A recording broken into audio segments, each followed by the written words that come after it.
আমাৰ উদ্দেশ্য হৈছে আজিৰ কাৰ্যসূচীৰ উদ্দেশ্য হৈছে মাননীৰ ঠাইত আমাক মজুৰি দিব লাগে। দ্বিতীয় কাৰ্যসূচী হৈছে আমাৰ যি ন্যূনতম মাননী দি আছে তাৰ পৰিৱৰ্তে আমাক 26,000 আমাৰ বৰ্ধিত মাননী দিব লাগে। তাৰোপৰি আমাক চতুৰ্থ শ্ৰেণী হিচাপে আমাক কাম কৰাই আছে, আমাক তৃতীয় শ্ৰেণীৰ কৰ্মচাৰী হিচাপে নিয়োগ কৰিব লাগে।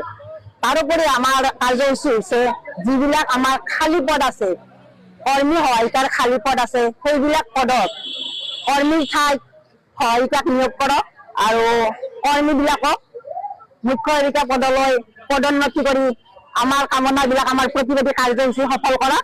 তাৰ বাবে মই আপোনালোকৰ জৰিয়তে মিডিয়াৰ জৰিয়তে মই চৰকাৰক অৱগত কৰিছো।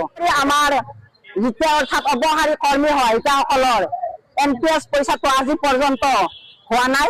তেওঁলোকে যিখিনি NPS পাব লগা আছে সেইখিনি তেওঁলোকক অনতিপলমে মুকলি কৰি দিব লাগে, কাৰণ তেওঁলোকে মৃত্যুৰ পিছত NPSটো আমাৰ প্ৰয়োজন নাথাকে, থাকে যদি কিন্তু উপভোগ কৰিব বেলেগে ল'ৰা ছোৱালী, কিন্তু জীৱিত কালতে তেওঁলোকে এইখিনি পালে অন্তত তেওঁলোকে যে কঠোৰ পৰিশ্ৰম কৰিছিল সেইখিনিৰ সফলতা বুলি তেওঁলোকে অলপ নিজকে সন্তুষ্টি লাভ কৰিব পাৰিব।